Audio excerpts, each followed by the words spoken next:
Bonsoir. Le jeune homme que vous voyez sur cette photo s'appelle Svravrej Gupta. Il avait 22 ans. Il était analyste pour la banque d'affaires Goldman Sachs à San Francisco. Et la nuit du 17 avril 2015, il appelle ses parents en pleine nuit. Ça fait 2 jours que je ne dors pas, c'en est trop.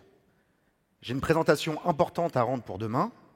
Mon manager est en colère, je vais encore passer la nuit seul au bureau.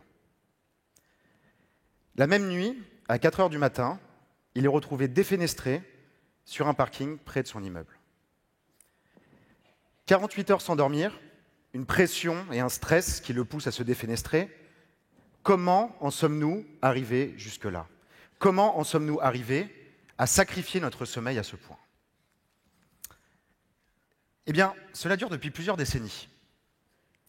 Au même titre que la cigarette, dans les années 90, était un symbole de virilité, de succès, la privation de sommeil chronique est devenue, les dernières décennies, une forme de productivité et d'accomplissement personnel. Comme le disait Gordon Gekko dans les années 80, l'argent ne dort jamais.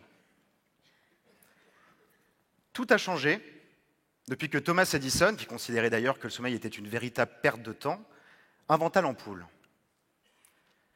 Nos nuits se sont électrisées, la société s'est industrialisée puis numérisée, le business mondial est en marche 24 heures sur 24. Ce qui laisserait croire que les petits dormeurs ont d'ailleurs un avantage concurrentiel certain.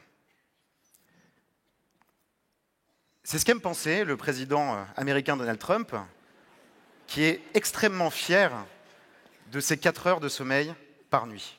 Alors, petit aparté, dormir 4 heures par nuit n'a jamais aidé à prendre de grandes décisions. En tout cas, je n'ai pas mis la main sur cette publication. En réalité, les personnes qui ont cette capacité génétique représentent 0% de la population. Désolé. Pour nous autres, le commun des mortels, la privation de sommeil chronique, dont d'ailleurs 1 personne sur 3 souffre dans cette salle, a des conséquences désastreuses sur la santé et les performances. Dans le court terme, les performances mentales, les performances physiques, et dans le long terme, notre santé. Le mauvais sommeil est corrélé avec le diabète, avec l'hypertension, avec l'obésité, avec Alzheimer, avec Parkinson, avec les maladies mentales. Bien dormir n'est pas un luxe, mais une nécessité absolue. Pendant notre sommeil, nous avons un tas de mécanismes biologiques et physiologiques absolument critiques qui ont lieu. Nous consolidons notre mémoire, nous récupérons de la journée, nous régénérons nos cellules, nous éliminons des déchets, comme par exemple la bêta-amyloïde. La bêta-amyloïde, c'est ce qui est responsable en cas de trop grande accumulation dans le cerveau de la maladie d'Alzheimer. Et pourtant, en 70 ans, nous avons perdu 60 nuits par an. Un fait marquant, un adolescent dans les années 50, un adolescent pour qui le sommeil est absolument critique pour son développement, dormait en moyenne 9 heures par nuit. Aujourd'hui, ils sont plus de 70% à dormir moins de 5 heures par nuit. Et malheureusement pour nous, les solutions pour nous aider à mieux dormir au quotidien sont peu nombreuses et pas vraiment convaincantes. Il y a, la plus communément utilisée, les somnifères ou les benzodiazépines, dont d'ailleurs nous avons un triste record de consommation en France. Première chose, les somnifères n'aident pas à mieux dormir. Deuxième chose, ils ont des conséquences désastreuses sur notre santé. L'épidémie de mauvais sommeil est devenue une problématique, un problème de santé majeur, à tel point que cela a motivé les dernières décennies des travaux de recherche et un effort de recherche sans précédent sur le sommeil. Il y a quelques semaines, le prix Nobel de médecine a d'ailleurs été décerné à une équipe de 3 scientifiques pour leur découverte sur les principes derrière notre horloge biologique. L'horloge biologique, c'est ce qui fait que nous sommes réveillés la journée et nous nous endormons le soir. Avoir décerné la plus grande récompense scientifique à des travaux de recherche sur le sommeil est sans doute la plus belle preuve que le sommeil, plus que jamais, est devenu un élément critique, majeur et central de nos sociétés.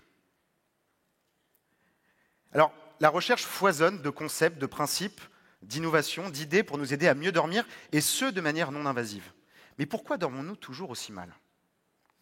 Eh bien, parce que pour comprendre et agir sur notre sommeil, il faut comprendre et agir sur notre cerveau. Et tout cela est extrêmement contraignant, compliqué et coûteux aujourd'hui. Par exemple, Si vous souffrez d'un trouble de sommeil, vous allez vous rendre dans une clinique, un centre spécialisé. On va vous équiper d'un dispositif qu'on appelle une polysomnographie, qui coûte environ 20 000 euros. L'installation par l'équipe va durer 1 heure. L'analyse des données le matin va durer 2 heures. Et la nuit aura coûté environ 1 000 euros. À l'opposé, voici l'un de nos utilisateurs portant notre technologie. Le bandeau remplace, dans 90% des cas, l'appareil de mesure clinique et coûte 500 euros. L'installation se fait en 10 secondes, l'analyse se fait automatiquement le matin en 1 minute, et la nuit a coûté 0 euros puisque vous avez dormi dans votre lit. Eh bien, c'est en regardant ces chiffres que nous est venue une idée. Pourquoi ne pas créer le premier laboratoire déporté de recherche sur le sommeil?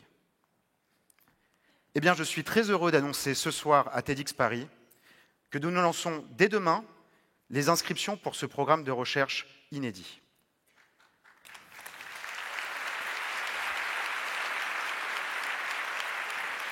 Merci.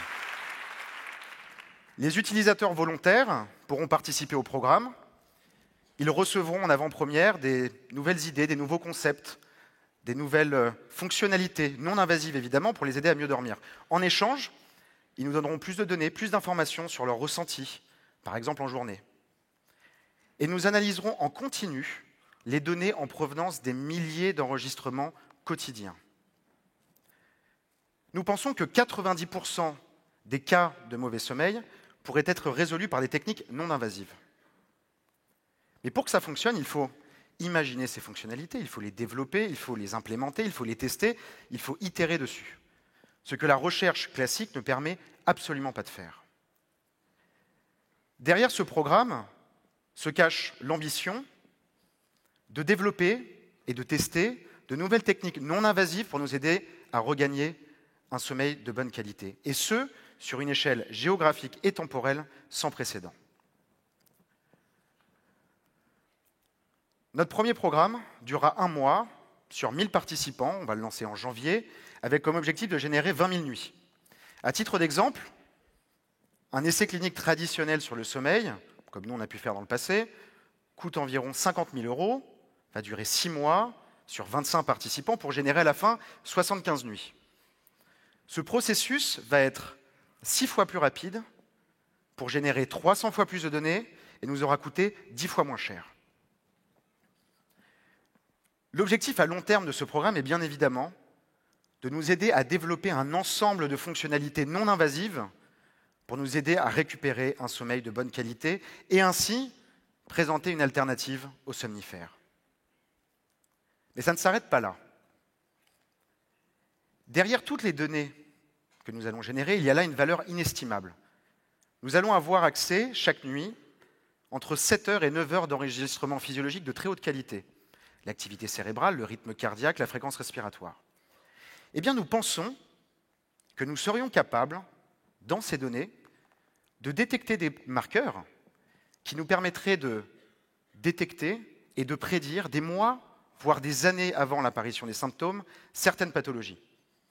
Alors bien évidemment, on pense aux pathologies neurodégénératives, aux pathologies cardiovasculaires, aux maladies mentales, puisque c'est celles-ci qui ont une corrélation avec notre mauvais sommeil. Effectivement, s'il y a une corrélation entre les deux, mesurer le sommeil de manière précise pourrait nous aider à remonter à ces pathologies-là. L'idéologie transhumaniste prône la fusion entre nos corps biologiques et la technologie avancée, avec comme but d'augmenter nos performances physiques ou cognitives. C'est vrai qu'il y a là quelque chose d'assez sexy, attirant, intéressant. Mais il faut bien comprendre que c'est cette même mentalité, cette même idéologie qui nous a poussé les dernières décennies à sacrifier notre sommeil. La recherche de performance et de productivité à tout prix n'est pas sans conséquence sur notre santé. Aujourd'hui, nous sommes plus anxieux, nous sommes plus stressés, il y a plus de maladies mentales, il y a plus de maladies neurodégénératives. Il faut que cela cesse. Il faut que nous prenions action, chercheurs, médecins, ingénieurs, écoles, entreprises, et évidemment dormeurs. Résoudre l'épidémie globale du mauvais sommeil est une priorité absolue. Il faut tous que nous ralentissions, et cela commence dès ce soir. Merci.